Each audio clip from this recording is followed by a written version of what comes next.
Chapter 17 The Junkyard. Deep within the attic's darkness, where the light couldn't reach her and the sound of the lower floors was somewhat muffled, Lucy felt like she was in her natural habitat.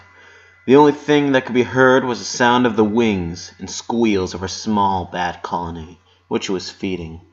She didn't really have to, for her bats were expert moth hunters, but they were the closest thing she had to a vampire, and was desperately needing to talk with someone like Edwin, her platonic lover. Edwin had lived for over 400 years with different identities across the generations, looking for a woman whom he could give the gift of immortality to and marry. He was a creature of darkness with evil instincts, but his latent humanity, for at least what was left of it, had made him look for a place between the higher classes of humans. He spent his days reading and learning, and his nights hunting, relating with the right people to increase his influences. He was a beast, yes, but he was also the most cultured and intelligent creature that had ever lived in Transylvania. He would probably have the right answers to all of Lucy's questions. In any other situation, she would have immediately looked for Lincoln's help. Her older brother was always there for her. Lincoln, even though he liked going and ghost hunting, was actually an easily scareable boy. Lucy knew that he didn't like being among bats, talking about darkness or the dark rituals that linked her with the beyond. And yet, when no one else wanted to play with her, when she had no one else to talk to, he was the first one volunteering to be with her, so she wouldn't be alone. She wanted to go with him, to talk it out with him, but that was not an option. Her issue was directly and intimately related to him. Whenever Lincoln wasn't an option, either because he wasn't available or because she was mad at him, which happened pretty often, given Lincoln's tendency of messing up and earning everyone's hate, Lucy would always turn to her closest sister, Lynn. They weren't the closest in age, but they were roommates, and after so many years they had developed a strong relationship. Lynn was the least feminine in the house. She was rough, rude, and had a bad temperament and no respect whatsoever for the general house rules. She did everything her way, and if that bothered someone, then it was their problem. But at the same time, she was determined to take care of all her siblings, especially the younger ones. With Lucy, for example, she didn't pass on the opportunity to make fun of the dark aura, but may God have mercy on her soul, or the fool who would dare to mess her little sister in front of her. Lynn was not the sharpest tool in the shed, nor was she particularly good at giving her the best advice or having the deepest talks. But whenever Lucy really needed her to hear her out, even though she might not be able to give her a great answer, she would be there for her, and she'd at least try. It was nice to know that Lucy could count on her. Thus, it was more painful to not have her either. For the last week, Lynn had been acting really strange. She was behaving with too much violence, even by her own standards. On Tuesday's noon, when Lucy came back to school, back home with the rest of her sisters, and found out that Lincoln had been discharged from the hospital, Lynn had been about to punch her, just because she had accidentally scared Lincoln when she greeted him from behind like she always did. She understood that Lynn might have been nervous and worried about Lincoln like they all were, but still. Then the incident at her school. Their parents had told them all that they were not allowed to talk about the incident with Lynn, to ask her what had happened, or even mentioning the subject. They didn't want to give them any details. They just told them that it had been something very personal, and that they shouldn't bring her up the subject. Lucy was deeply worried about her older sister, even though her temperament was special, so to speak. She had always had enough self-control to keep herself from hurting anyone, ever. The rumors that had spread all the way to elementary school were about a no-holds-barred Lynn. That same afternoon, Lynn had blamed her on having lost her autographed baseball. Lucy had never touched it, and she was pretty sure that Lynn knew it. Even so, she had screamed at her until she got it back. She wasn't going to be staying in the same room with her, that she would be bunking with Lincoln. That was the same night where Luna had her incident with Lori. Lincoln slept with her the next night too. Just a few hours ago, Lynn had woken up before anyone else to cook Lincoln a special breakfast. Lynn. Cooking. Lucy knew that there was something going on. She knew it. She had known it since she had heard her father's voice in the vents. She knew that there was something wrong and that it was related to Lincoln. She needed someone to talk to, and it didn't look like she was going to find someone in her family to do so. That's why, on that Sunday afternoon, Lucy told her mom that she would be meeting one of her friends, the only one that would listen to her.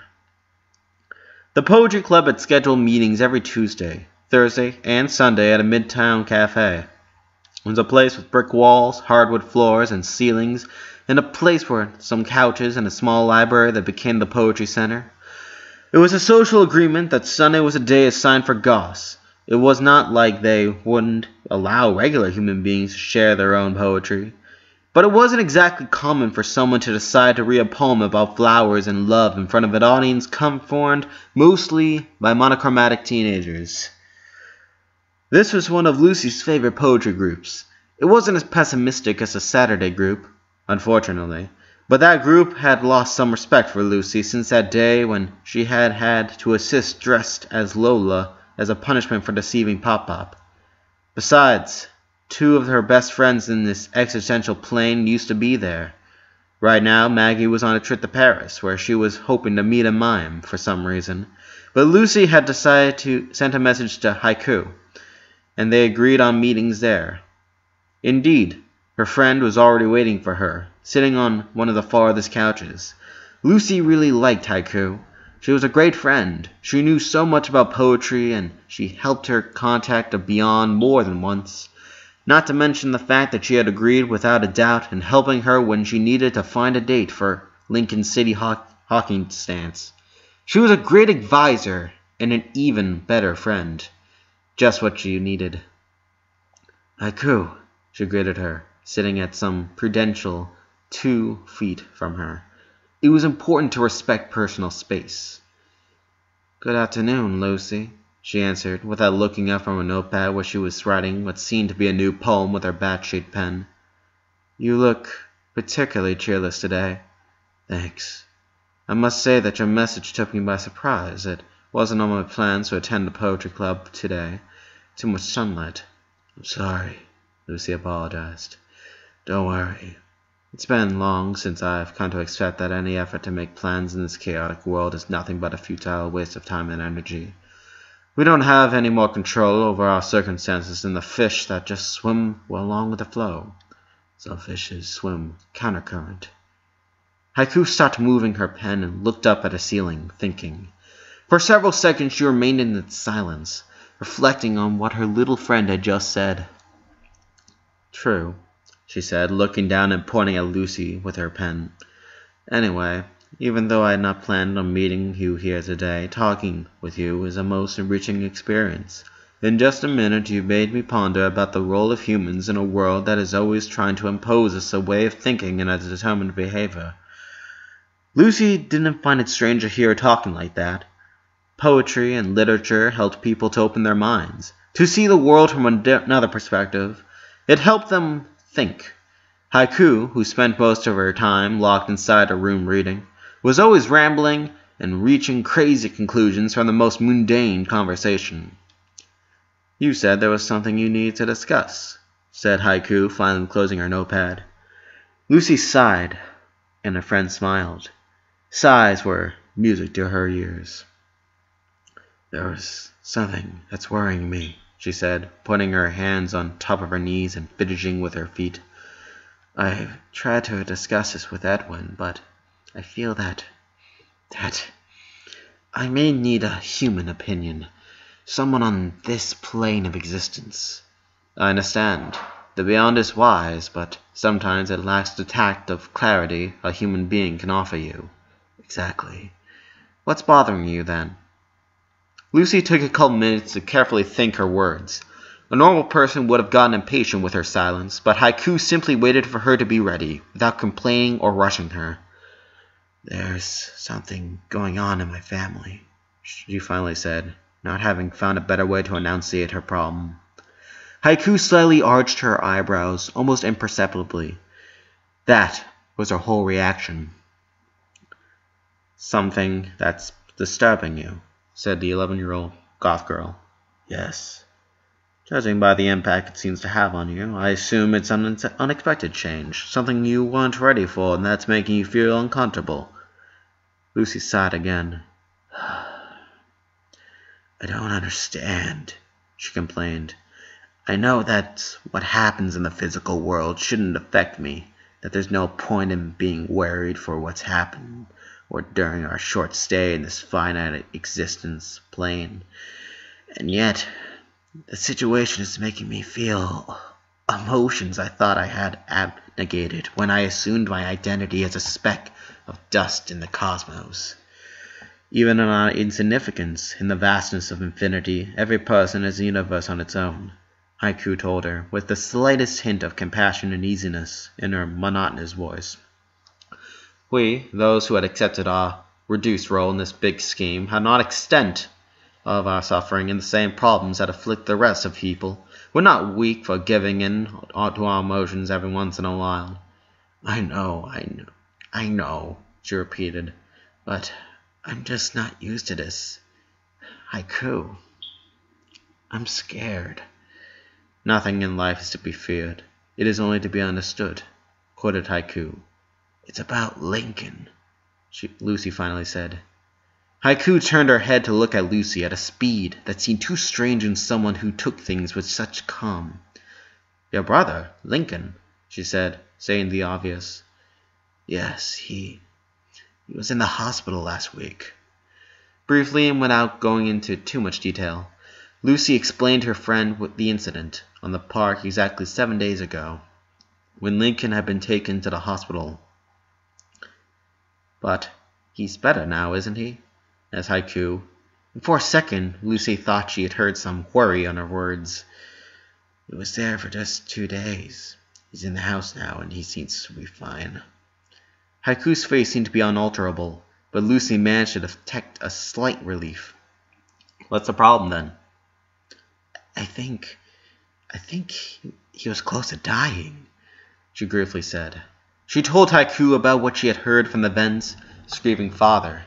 She also told him about the spiraling depression her older sister seemed to have gotten into, Luann's silence, Lynn's violence, Luna's recklessness, how absent Lori seemed to be lately, like she suddenly wasn't interested in controlling absolutely everything. And also how she'd seen Lenny take a nap with Lincoln for the first time in years. It's not only my older sisters. He's acting weird too, she explained.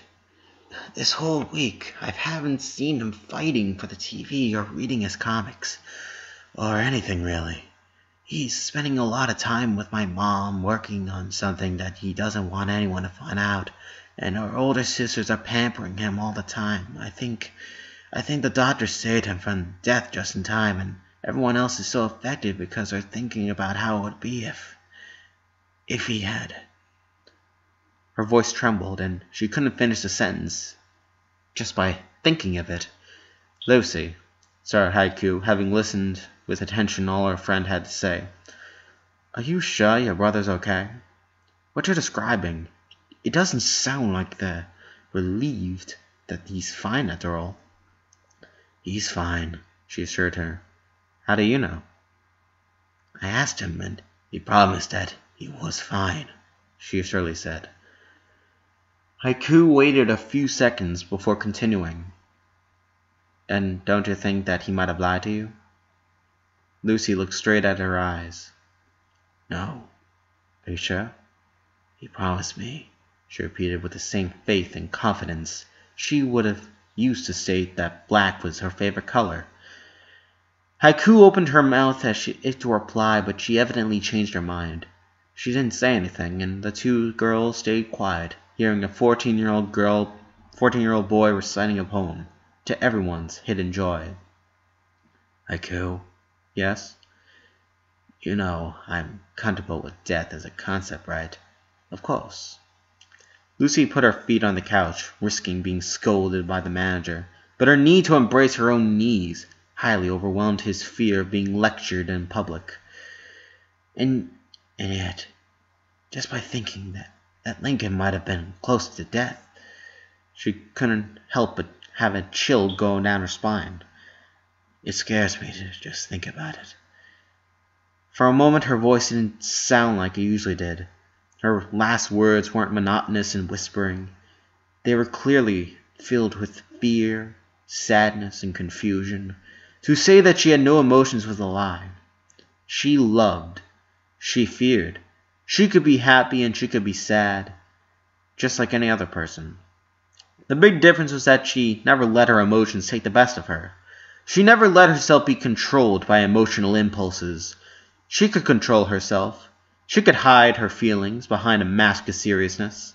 At least, that's how it had always been since she could remember. That's how it had always been up until this last week, when she started to think about Lincoln having been close to death. Specifically when she thought about the possibility of Lincoln actually dying. Whenever she thought of it, she lost her composure. Of course it scares you. It's normal. But I'm not normal. Lucy, her friend said, with the corner of her lips forming a tiny smile. You still have a lot to learn. Our fascination on the beyond does not make us any different than the rest of the people. We can dissimulate our insecurities. We can hide behind a masquerade of apathy and black clothes. But we're just as vulnerable as an athlete or a schoolteacher are. In the end, we're all the same. But you will only accept yourself when you understand that your lifestyle doesn't make you better or inferior to anyone else.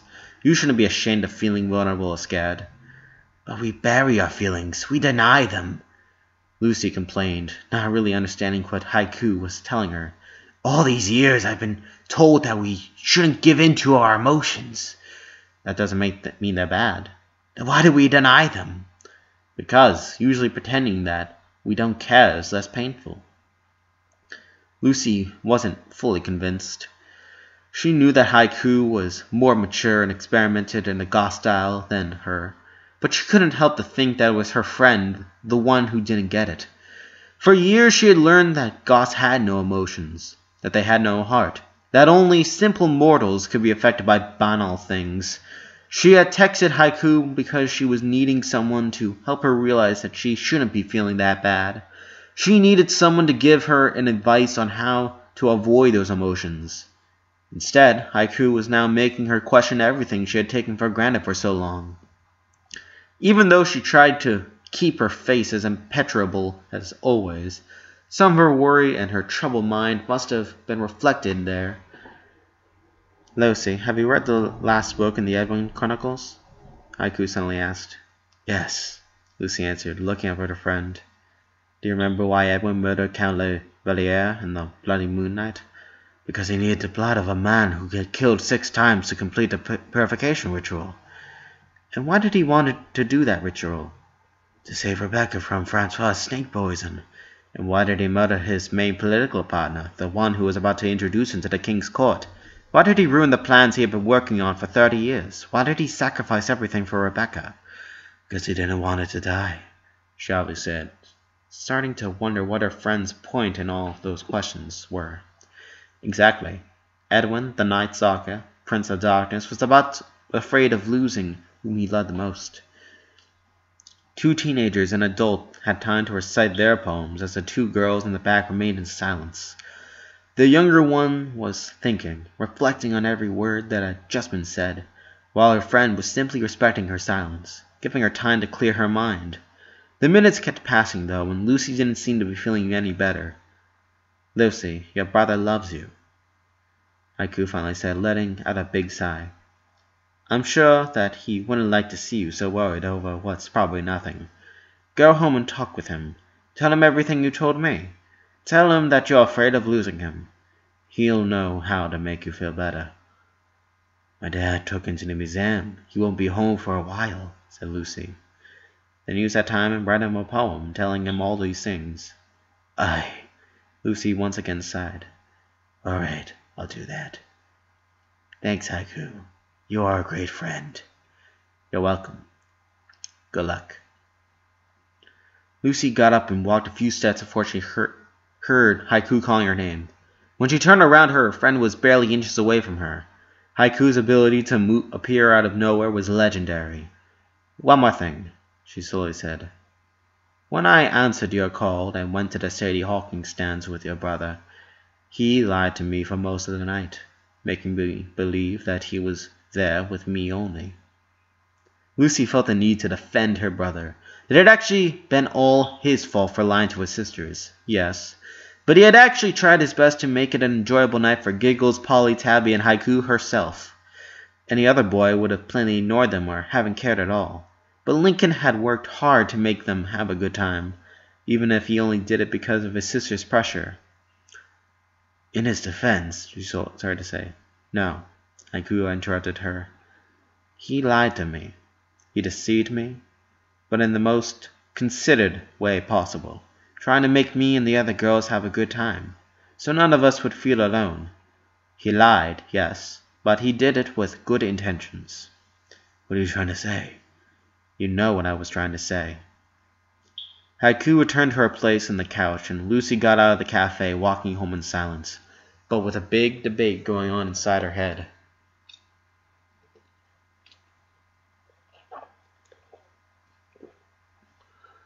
It was close to 4 in the afternoon, and Lucy was sitting next to the small desk in her room, having finally finished a long poem for her brother.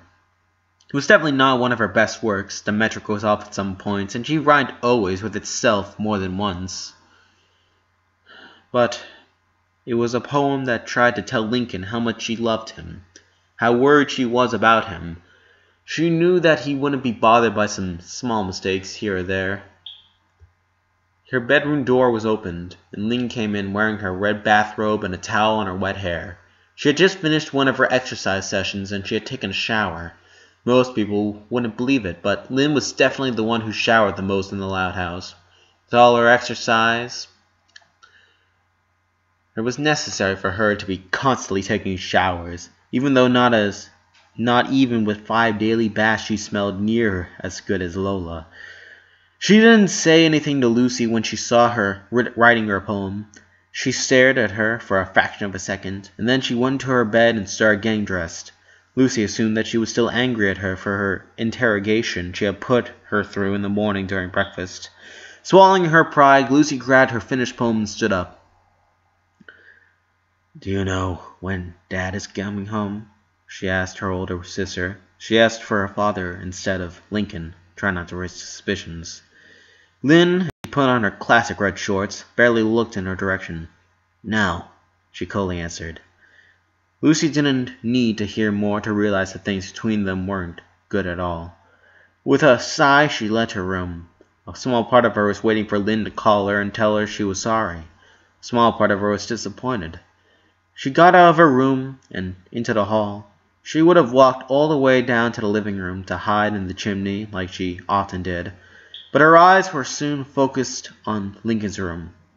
Usually she would have simply hid under her brother's bed, waiting for him to come back home and surprising him, appearing when he least expected it. But since their parents had given him a new key to his room, it was impossible for her to walk inside unannounced. After making sure that none of her sisters were in the hall, Lucy quickly walked into the brother's bedroom door. She knew that was pointless, but she still liked to try to see if the door was actually locked, just in case it wasn't. So far, Lincoln had never forgotten to lock it, but that didn't keep her from trying. Surprisingly enough, the doorknob moved, and she heard the unmistakable click.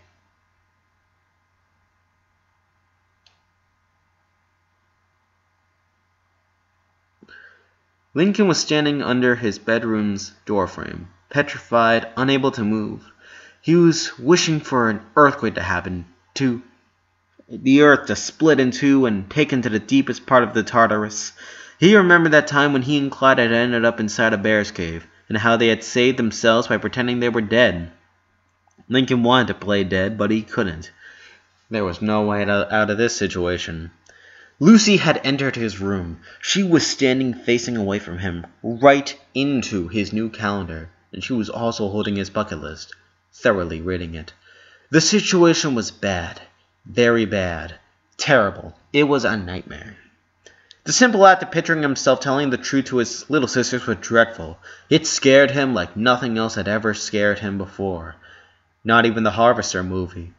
That Monday morning when his older sisters had found out about him, Lincoln had lived the worst hours of his life. For a whole week now, Lincoln had lived some very emotional moments.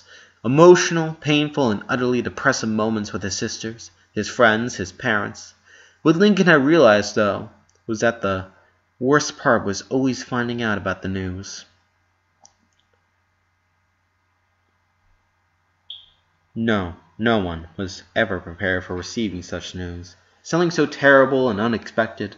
The pain didn't seem to wear off, at least not in just a couple of days, judging by what Lincoln could see on his sisters and friends, but they could at least pretend to conceal a big part of their pain and sadness. That wasn't the case when they all found out. At that moment, there was no way of hiding the pain. They couldn't avoid letting it all out. Seeing his little sister suffering like that would wreck Lincoln's fragile heart. That's why he had asked for some time to confess the truth to his little sisters, because he was simply not ready. He wasn't prepared to do it. It was perhaps a selfish decision, but he didn't want to go through the same situation that he lived with his older sisters at the hospital. It was too painful. Besides, it's not like he was planning on never telling them. He was just asking for a little time. He had lied to his father when he told him that he was willing to come clean with his younger sisters the next day. He knew that it wouldn't be easy, but he could imagine himself sitting alone with them and talking with them in the least painful way possible. He had even looked for a poem for Lucy about it. But now, Lucy had found out all on her own, probably without expecting it, without him there to explain it all to her. He was appalled. He didn't know what to do. He didn't know what was going through Lucy's mind. His heart was beating like a racehorse's, threatening to beat its way out of his chest. He barely had enough mental clarity to understand that he couldn't just stand there forever. "Lucy," he said, walking near her, closing the door behind him. He put a trembling hand on the girl's shoulder. She softly turned her around, and she let herself be moved. Lincoln saw that Lucy was reading his objective list. Just by reading the title, Operation Farewell, she could finish piecing it all together. To read each objective seemed like stretching out the pain, to add yet another nail to the coffin. "Lucy, relax." Although it was really him who needed to urgently to relax. "Let's sit down." He tried to lead her to his bed so they could sit together and he could explain it all to her. But Lucy finally snapped back to reality and freed herself from Lincoln's soft grip. She looked up at her brother, and even though Lincoln couldn't see her eyes behind her bangs, he still felt her gaze piercing him like two sharpened blades. "Lucy." The girl's fingers closed themselves on the paper, messing it up. "You're dying," she finally said, extending her arm to show him his list. Lincoln felt like he was swallowing a rock wrapped in barbed wire. "Listen, let's just sit down and talk this out, okay?" he repeated, moving closer, trying to put an arm around her shoulder or something. But Lucy took a step back. "You're not okay," she said, shaking her head. You told me you were fine. Please, don't do this. But you're dying." Lincoln closed his eyes and started to massage his temples. Lucy, I swear, it's not what it looks like," he started to say, immediately regretting having said so. "Isn't it? Operation Farewell. See a sunset. Fix things with Lynn," she said, starting to read out loud some of his objectives. You You made a new calendar. Why did you throw out the old one? Why? Why does this even go to the end of the month?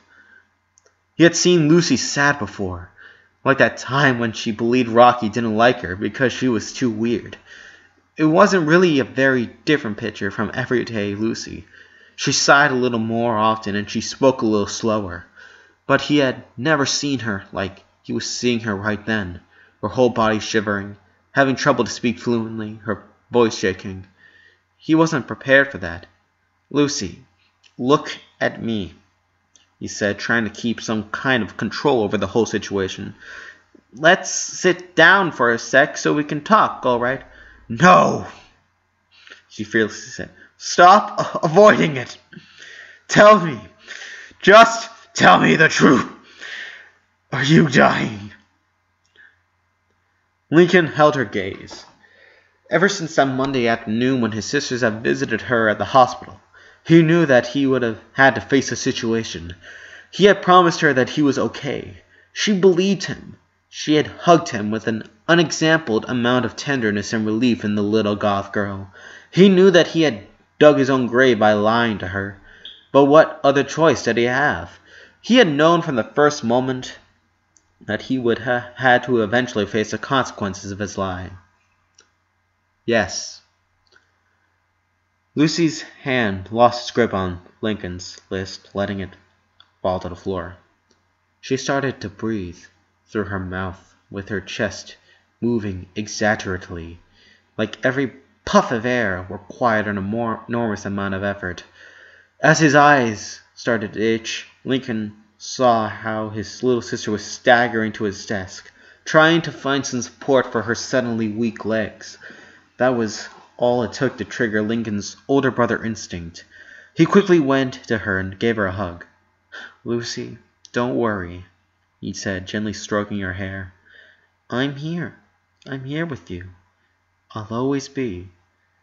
He had studied and memorized tens of phrases to tell his friends and family. He had prepared 3 different scripts about how to tell the truth to his sisters, and yet at that precise moment, he could barely remember his own name. He was feeling Lucy trembling between his arms. He considered the possibility of calling out for Laurie to help him, but that would only attract everyone's attention, and he didn't want that. He was lost. He simply had no clue what to do. You lied to me. Lucy's words, in a painful whisper, only made him feel even worse. You promised. I know, I'm sorry. You promised. Lucy, No! She tried to push him off, but Lincoln tightened his embrace. Lucy, calm down, he asked her. Go away! The two of them started to struggle. Lincoln was bigger and had the upper hand, but Lucy was doing all she could to push him away from her. And 8-year-old girls could be extremely violent whenever they felt like it. Lincoln was trying to contain her, but she wouldn't stop moving. Lucy, please, let me explain. No! I never meant to hurt you. I didn't want you. Let me go! Lincoln's hands let her go, and she took the opportunity to grab the first thing she could find, that being a math book, and threw it right at Lincoln's face. That unexpected impact made him fall back, and Lincoln was left on the floor, grabbing his face in pain, only being able to hear the sound of his bedroom door being opened and some quick steps going down the stairs. By the time he was finally up, the rest of the girls were poking their heads out of their rooms into the hall. Lola, Lana, are you guys fighting again? Asked Laurie, frowning at them. No! Said both twins. Then why'd you scream like that, Lola? Asked Luna. Me? It was Lenny! Of course not. My voice is not that sharp, Lenny complained. Then who was it? Wondered Luann, confused. Lucy. The 9 girls turned to look at Lincoln, who had picked up the key he left on his desk that morning and was closing his bedroom door as fast as he could. When he turned around, he gave his older sisters a quick look, starting from Lynn, the closest, to Laurie and Lenny at the end of the hall. Even if his pale face would not have been enough, and they wouldn't have understood what was going on with the look he was giving them. His terrified face told him that something was very wrong. "It was Lucy," he said before running downstairs. There was immediately a movement upstairs, but he didn't care. All his mind could think of right then was that he needed to catch Lucy before she could run away. The entry door was partially opened. He stepped into the front yard as fast as he could, and he looked right and left. There was no sign of Lucy. Everything was normal. The kites on the tree, the boomerang on the roof, the bike against... Wait! He ran to the middle of the street, and he looked at his right and saw nothing. Then he looked to his left. "Lucy!" He started to run, but the small figure was pedaling away too fast for him to catch her. Mounting on Lynn's former bike, the one that she had handed down to Lincoln, and the one that he'd tried to give to Lana. She had accepted it the first day, but after fixing it and doing some improvements, she'd give it back to Lincoln. She would rather be the official mechanic. And unfortunately, she had done an excellent job at improving the bike. Lucy was dashing like an arrow through the streets. "Lucy!" He yelled once again as loud as he could, stopping just a few steps from where he started to run. "Lucy!" If she had actually heard him, he wouldn't have known. She kept pedaling, becoming smaller and smaller as if the distance between her and Lincoln grew. He was completely terrified. Where was she going to? How much had it affected her? Very much, evidently. But what if she was so affected she had started to pedal recklessly? She was going just so fast she didn't seem to slow down in the corners. What if a distracted driver ran her over? He heard many fast footsteps behind him, and he didn't need to look behind him to know that his sisters had finally come down. "What happened?" asked the worried Lenny. Lincoln turned around and his eyes looked for Laurie's, finding them in a second, looking at him with worry. He didn't need to tell her anything. His look was eloquent enough. Luna and Luann had got it immediately too. "I'll tell Dad," the rocker said, running right back into the house. "Laurie, she's getting away. We don't know where she's heading to," Lincoln beseeched. He told her, "I'm on it." They tried to look behind them, but a red blur dashed beside them at an incredible speed, and they needed to look back into the street to see Lynn, wearing her helmet and her rollers, going as fast as she could in Lucy's direction. Lucy had a big head start, but Lincoln knew that his older sister, and he knew that she wouldn't stop until she would catch up with her. "Lola, Lana, you go inside with Mom. Luann, stay here and contact us if anything happens," Laurie immediately ordered with such vehemence that no one dared to question her. "Lenny, you're coming with me." Where are you going?" Lincoln asked, as if the rest of the sisters did as Laurie told them, and his two older sisters were stepping inside Vanzilla. "To the graveyard, obviously," answered Laurie. "She's definitely going to be there alone with her ghost friends or something." Lincoln wasn't entirely sure about that. "Are you coming with us?" He thought about it. He didn't really believe that his little sister would be going to the graveyard, but it was undeniably a plausible option, and he wasn't in the position of being able to reject any idea. "All right, let's go." Lincoln received a call from Lynn as Laurie, Lenny, and himself were finally reaching the graveyard. Sounding completely grieved and on the verge of tears, she told him that she had lost Lucy's tracks in the traffic around Midtown. Lincoln had to calm her down and tell her that it wasn't her fault, that she had done her best. She offered herself to keep looking for Lucy all over town, but Lincoln asked her to go back home and to not worry, that they would find Lucy. When his two older sisters and him finally got to the graveyard, Lincoln felt a chill on his spine. He got out of the van, but his legs would not move. He had always been scared of places like that, and it would scare him to go inside there even if it was a plain day. But now he was also extremely nervous, thinking that the next time his family would go there was probably going to be to bury him. "Linky, are you okay?" asked Lenny, realizing that her little brother was just standing in the place outside the van, looking terrified at the high concrete walls. Laurie also turned to see him. Lincoln tried to keep his look from betraying him. The only thing that mattered right now was to find Lucy. He didn't want them to be worried about him. But he couldn't move. He couldn't say anything. Those walls that separated the living room from the dead was too much for him. It made him feel extremely uneasy. His elder sister looked at him for a couple seconds, trying to figure out what was wrong until she finally realized it. Oh, Lincoln. She quickly went next to him, knelt down and hugged him tight. I'm sorry. I didn't know. I didn't realize. No, it's okay, he told her, hugging her back. Lori broke away from the hug, but still left a hand on his shoulder, and started to unnecessarily fix Lincoln's hair, perhaps looking for an excuse to caress him. Do you want to stay here? Lenny and I can go inside and look for Lucy, and we'll text you if we find her. Lincoln softly nodded. Lori, with her face full of guilt and regret, stood up and led Lenny inside the graveyard. Her sister didn't seem to fully understand what was going on and looked back on her shoulder to look at Lincoln as she followed Lori. The 11-year-old boy was left alone next to the family van in front of Royal Woods graveyard. He wanted to go inside and help finding his sister, to be with her as soon as possible. There was nothing more important for him right now than making sure that Lucy was okay. Even if she hated him for having lied to her, it didn't matter. He just wanted to know that nothing bad had happened to her. He wanted to help her, understand. And yet, he didn't want to go into the cemetery. He didn't want to be there. He didn't want to get any closer.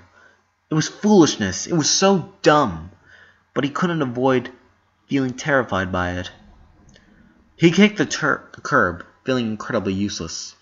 That was definitely not the moment to be worried about his imminent about him. He should be completely focused on Lucy. He needed to help find her. The only comfort he could find in his impotence was the fact that he didn't believe that Lucy was there. He understood why would Lori think that. Lucy would have definitely went to a place where she could feel comfortable, secure, where she could be alone. Probably places where death was in the air. But Lucy was also an extremely smart girl. Not like Lisa, but she was intelligent enough to know that if she wanted to be alone, she shouldn't go to the first place her family will look for her. Lincoln started to think about all the possible places Lucy might have gone other than the cemetery. The Jenkins' old house seemed like a good option. Many believed that it was haunted. The tree on the highest hill was a place where supposedly a lot of people had hung themselves to end their lives. So maybe Lucy was there right then. Or she might be in the park's pond. It wasn't scary at all, but it was a nice place to think. Lincoln continued to think about where his sister might be, until he looked down the street. Just 5 blocks from there was a junkyard. He stared at it for a few minutes, pondering the possibilities. He looked back at the graveyard. His sisters had just gotten inside a few minutes ago. It would take them a while to inspect it all. Instead of just standing there without doing anything useful, the least he could do was trying to help. He walked fast-paced, the very few blocks that separated him from the junkyard, only to get there and find out that apparently it was closed on Sundays. He shook the link-wired fence, but the chains and padlock were keeping it closed. He let out a defeated groan. He started to walk back to the van, looking down, and with his hands inside his jeans pocket, he saw a can and furiously kicked it with all his strength. It faltered as it flew to the street corner, falling just a few feet away from a bush. Hadn't he looked that way, he would have missed a metallic reflection from said bush. He walked closer and checked it out. He was utterly surprised when he realized it was his own bike. He started to urgently look everywhere. He imagined how a random passerby would think of him as a crazy little boy turning his head from side to side like a meerkat, looking for a clue. And he finally found it. There was a small opening in the fence. Lincoln quickly took out his phone and texted Lori. I think I found her. I'm going inside the junkyard. Wait for us outside. He inspected the hole someone had opened some time ago. He tried to stretch it, but he couldn't do much about it. He had to drop himself to the floor and crawl his way inside. And even so, a loose wire scratched his head and hooked in his polo shirt, piercing a little hole in it by his ribcage. That was his favorite orange polo. But he didn't care at all. He simply shook the dust off of himself before he started to run between the giant walls of piled up junk and destroyed cars. He was tempted to start to scream Lucy's name, but if she was really there, he didn't want to give her a chance to run away from him once again. He strolled the place for many minutes looking for any sign of Lucy. The place was immense, and there were many places where she might be hiding. He walked and walked until he finally saw, sitting on top of an old and rusty Camaro's bonnet, a small white and black figure. Lincoln finally let out a sigh and quickly hid behind a car, trying to think of what he could do. He had pictured this scene multiple times throughout the week. He had planned different ways of approaching his sisters, how to bring up the subject. He had studied phrases that might be useful to make them feel better. Of course, he hadn't really thought that he would be needing to talk with them in a junkyard after his little sister would find out the truth by herself and would run away from the house. He started to think on what he could do. The tumors in his brain were killing him, and Lincoln hated them with all his will. But besides ending prematurely with his life, his tumors had given him two distinctive traits. They were the cause of his white hair, and they had also caused him attention deficit hyperactivity disorder. That's why he was so original with his plans, so fast to find clever ways of solving his problems. Right then, hiding behind a car, Lincoln asked his brain to use that condition to take advantage of the side effects of his slow death. Just like he had once needed just 5 minutes to come up with a play script to convince his parents to take him and all his siblings at a luxury vacation hotel, Lincoln was now wishing he would be able to come up with a plan to talk with Lucy. He closed his eyes and tried to focus, but no matter how hard he tried, he couldn't think of any way to talk with her. He was desperate for a plan, but then he took a peek at Lucy. She was definitely crying, sitting on an old car's bonnet after running away from their house, all because of his plans. He felt his phone vibrating. He had some messages from Lori. He quickly texted her to leave them alone, to just wait for them. He also told her where Lucy had left his bike. Lori asked him to let them get it in with him to help him, and Lincoln thought about it. Part of him wanted to accept her help, but Lucy deserved an explanation from him, personally, and he wanted to do that alone. It may not have made much sense, but Lincoln felt like it was something that should be kept between them two, only. So he begged Lori to just wait for them to come out. Before putting his phone back into his pocket, he texted Luann. He told her to ask their parents for a spare key to his room to get there. He also pleaded for her to not look at the things he had on his wall. He sent her instructions on how to unlock his computer, and told her to text him a link he had saved in his browser's bookmark. Once the message was sent, Lincoln sighed and mentally prepared himself for what he was about to do. He had no plan whatsoever. He simply walked to the old Camaro, and as he got closer, his little sister crying became louder. It was so weird to listen to Lucy crying like any other 8-year-old girl. It was an image he thought he would never witness, an image he wished he would have never had to see. With his heart about to crack into 1,000 pieces, he kept walking, stopping right in front of the car. Lucy. Another strange image. A startled Lucy. It wasn't common for someone to spook her. That was her job. She looked up and looked at Lincoln. Tears were running down both her cheeks and her lips were shaking like she was swimming in ice-cold water. Please don't run, Lincoln asked her while he slowly, very slowly, put his hands on the car and got on top of the bonnet. Lucy crawled back until her back hit the windshield, but she didn't seem to have any intentions of running away again, which Lincoln considered as a tiny, small victory. He crawled near her and stopped himself right in front of her. She was still crying and shivering with her shoulder and chest spasming with her every pant that left her throat. Lincoln was suddenly aware of how small his sister looked like. She was hysterically crying with her knees against her chest, and his hands trying their best to wipe the tears from her cheeks. But it was impossible to keep them dry, considering how fast the tears were coming from the corners of her eyes. Lincoln honestly didn't remember ever seeing her so affected by anything in her life. It was painful to see. Lucy, I know I did wrong, he told her with as much regret as he could muster. I know I promised you I was okay, and I hurt you with that lie. He waited for her to say something, but Lucy was still just sitting there, crying. Meanwhile, he felt his phone vibrating again. He guessed it was Luann. "The truth is," he continued, "the truth is I didn't want you guys to know it yet. Not you, Lana, Lola, or Lisa. I didn't want to tell you because I knew the news would hurt you. I knew it would hit you guys really hard. I knew that." He stopped himself in the middle of his improvised speech. He looked at his little sister, crying her heart out, possibly hating him for what he had done. And after considering for a few seconds, Lincoln sighed, making an important decision. No more lies. "The truth is I didn't want to tell you because I wasn't ready," he finally said, feeling defeated. "I wasn't trying to protect you guys. I was trying to protect myself. I didn't want to see you like this. But not because of you, but because of me.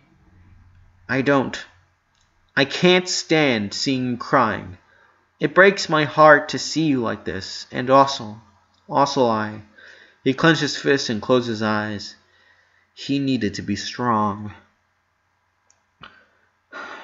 I also didn't want to tell you because every time I speak with someone I love about it, it gets harder," he confessed. "I thought it would get easier, but it's not. Because when I talk about it, I'm accepting that I'm going to. That it will happen. And I'm scared. I'm afraid. And I don't know what to do. And I just assumed that with you guys I would have to explain a lot of things. And I really didn't want, I don't want to go through it." He stopped just for a second to catch his breath. He was starting to ramble, to grieve for his upcoming death when he should be trying to comfort Lucy. "I should have known that I was just hurting you by lying. I should have known that if there's someone in this family who knows about death, it's you. That I wasn't protecting. On the contrary, I should not have lied to you. It was wrong. And if you hate me, I understand that." Even if his sister's bangs didn't let him look at her eyes, he could still feel her eyes staring at him. He felt the disappointment, the weight of the treason he had committed on her trust. He had to look elsewhere. I don't hate you." It was like someone else had spoken. Lincoln had to turn around to realize that there was no one else with them, because for the first time in so many years, Lucy had spoken with her natural voice. It wasn't that gloomy, whispery voice she had used most of the time. Her voice had been just like it was any other 8-year-old girl, like a normal girl, like a scared girl. "You don't?" asked Lincoln, mainly because he wanted to hear her again. "Of course not," she answered between sobs. I'm not crying because you lied to me." Lincoln was honestly surprised. I thought that's why." "Isn't it obvious?" She interrupted him with an anger and desperation that seemed so out of character on him. "I'm crying because you are dying." And as soon as she said that, she burst into crying once again. It was extremely painful to see her like that, crying like any other little girl. That wasn't Lucy. Or maybe that was the real Lucy, the authentic, the one that Lincoln had stupidly forgotten that existed. He crawled closer and wrapped his arms around her.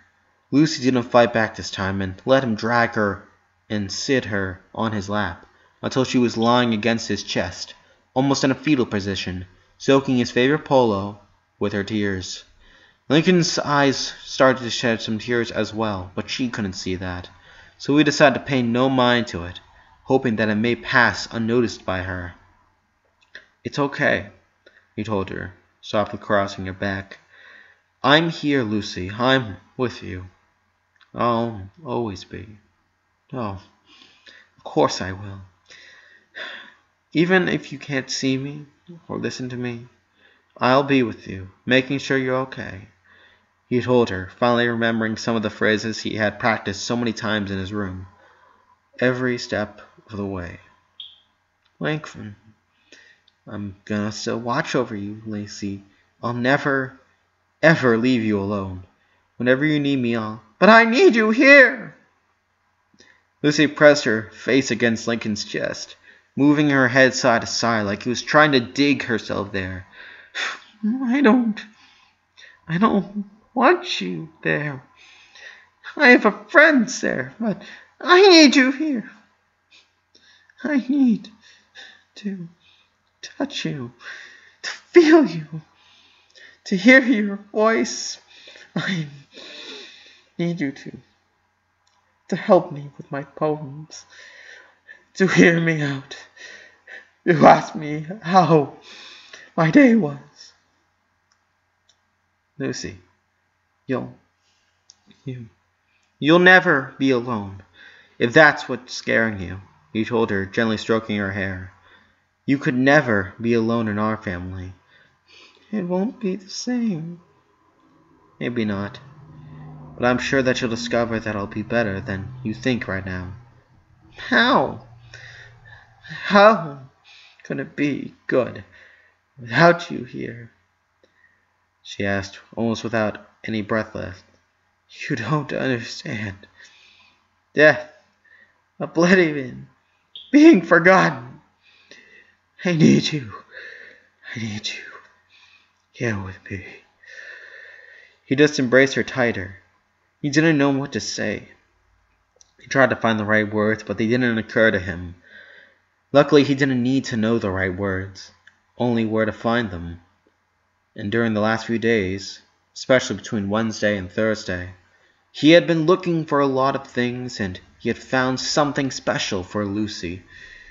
With some difficulty, he used one of his hands to take his phone out of his pocket. He immediately opened the message for Luann, whom had been considerate enough to not ask him about anything about what he had told her to do, and opened the link she had sent him. He waited for his internet connection to open the page. I have a poem for you, he said in a whisper as he scrolled down the page with his thumb until he found the poem.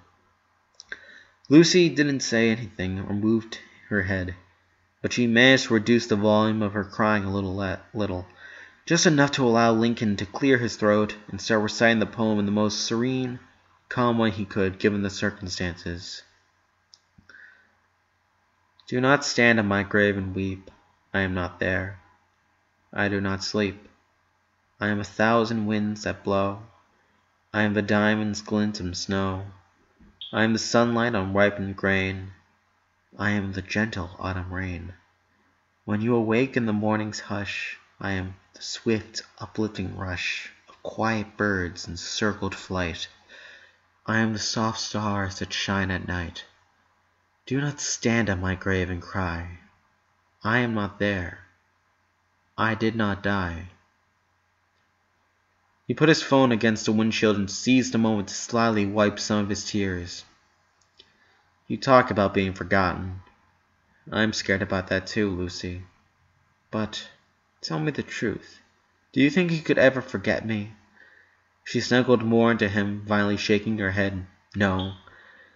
That's all I need then. To know that my precious little sister will remind me. With that I can go. Feeling content. He gulped. You won't need a crystal ball to talk with me, Lucy, he assured her. Whenever you feel alone, whenever you want to share one of your poems with me, or when you simply want to talk with me, you just have to close your eyes, and I will be there. But I won't hear you. You won't need to. Yes, I will. Maybe, he granted, and not looking to argue with her. But you'll know I am with you all the same. You'll know it here. And ever so slightly he pressed his index finger on her chest, right where her heart was. You don't need to hear me to know that I love you, that I've always loved you and I always will. I will forever be your big brother, he told her as he gently put a hand under Lucy's chin and slowly lifted her head up so she could look at his eyes. Not even death can change that. She kept crying, looking at his eyes, and even though he was still visibly moved by the entire situation, he managed to flash her a smile as he continued to caress one of her cheeks. He used his thumb to wipe a tear that was running down her cheekbone, and in the process, a little by accident, a little on purpose, he moved her bangs. For the first time in some years, Lincoln could finally look at his sister's eyes, with no hair in the middle. It was knowing her again. It seemed so dumb, but Lincoln had almost forgotten about Lucy's small eyes. How small, round, and bright they were, like two gemstones. The most amazing thing, however, was that even after so many years hidden behind a thick layer of black hair, her eyes were as light and bright as Lincoln could remember having seen them some long ago. He started to remember dozens of moments he had shared with his little sister. He remembered that picture with him, Luann, and Lucy in a mechanical horse.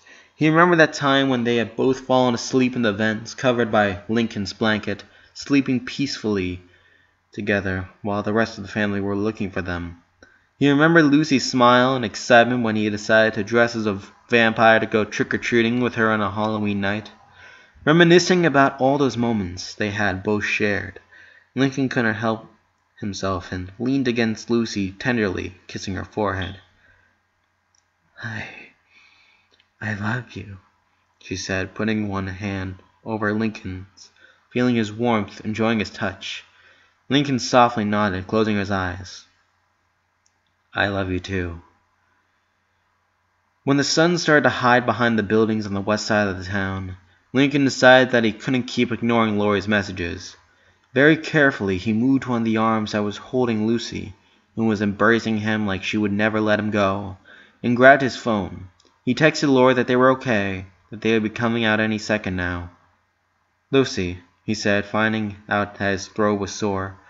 He shouldn't have been surprised considering what had happened for the last couple hours.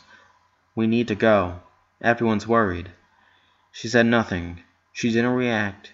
She kept hugging him in silence, with just the occasional panting of a faint and drained crying. Lincoln decided to take the initiative and, being very careful, he managed to get off the car and stood up, dragging Lucy along with him. Now that they were both standing, she had to settle with just wrapping herself around his left arm, resting her head on his shoulder and trying to be as close to him as possible. The two of them started to slowly walk to the hole in the fence. Lincoln, she said, and her voice still sounded like that of a normal kid, just a little more tired than before, like how the words were having trouble leaving her throat. How did you find me here? I was at the graveyard, he explained, and I knew that you wouldn't go to a place so obvious. Then I saw the junkyard in the distance and thought, this is the closest place you found to a graveyard, right? A place where cars come to die, where they are recycled. This is the final destination for cars, and with them, all the dreams and experiences people lived in them. Lucy didn't say anything. She just tightened her grip on him. Further words seemed to be unnecessary. So Lincoln simply rested his head over hers. They kept walking until they reached the fence hole. Having someone to hold the wire while they were crawling out proved to be very effective, and they managed to get out of the junkyard without any more scratches.